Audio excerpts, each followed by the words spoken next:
পরিবার আমি ধরে নিলাম যে 19,000 যদি জেনুইন হয়, 19,000 পরিবার তারা এতদিন ধরে প্রায় 16 সাল থেকে আজকে 24 সাল 8-9 বছর চাকরি করার পরে তাদের যদি চাকরি চলে যায়, টাকা ফেরত দিতে হয়, তারা বিবাহ করে ফেলেছে, তাদের সন্তান সন্ততি হয়ে গেছে, তাদের বাবা মারা তাদের উপর ডিপেন্ডেন্ট হয়ে গেছে, তারা এই চাকরি রেখে ব্যাংক থেকে লোন নিয়েছে, বাড়ি করেছে, বোনের বিয়ে দিয়েছে, অনেক কাণ্ড করেছে। হ্যাঁ, করেছে।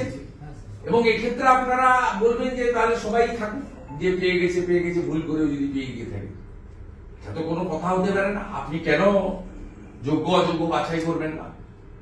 ডাল মে কুছ কালা হয় তো ডাল আর কালাকে আলাদা কেন করবেন না?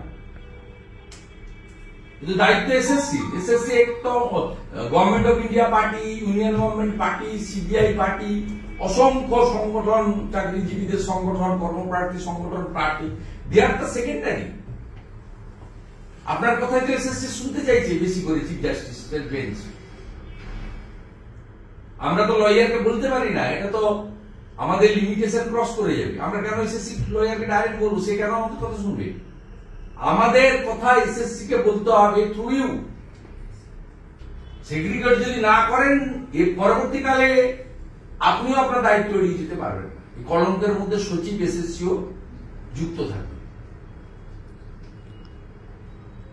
বড় বার্গেনিং ইস্যু হবে। আমরা তো অযোগ্যদের বিরুদ্ধে আমাদের লড়াই ছিল, আছে, আগামীকালও থাকবে। আর যোগ্যদের চাকরি আপনি কেন খাবেন?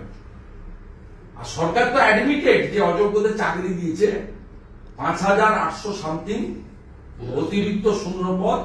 5ই জুন 2022 মুখ্যমন্ত্রী সভা নেতৃত্বে ক্যাবিনেটে নতুন পোস্ট ক্রিয়েট করেছেন আপনি।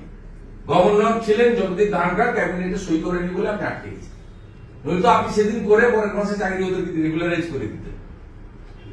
জগদীপ ধনখড় আটকে দিয়েছিল বলে, ক্যাবিনেটের রেজুলেশনে সই করেনি বলে আজকে ফেসে গেছেন মাঝখানে। অর্থাৎ you, the state government, already admitted that huge anomaly happened. Approx 6,000 on record. Cabinet is the supreme. They took this decision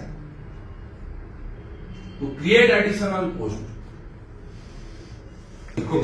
শিক্ষাকর্মীদের আমরা সেই মেসেজটা দিতে এসেছি।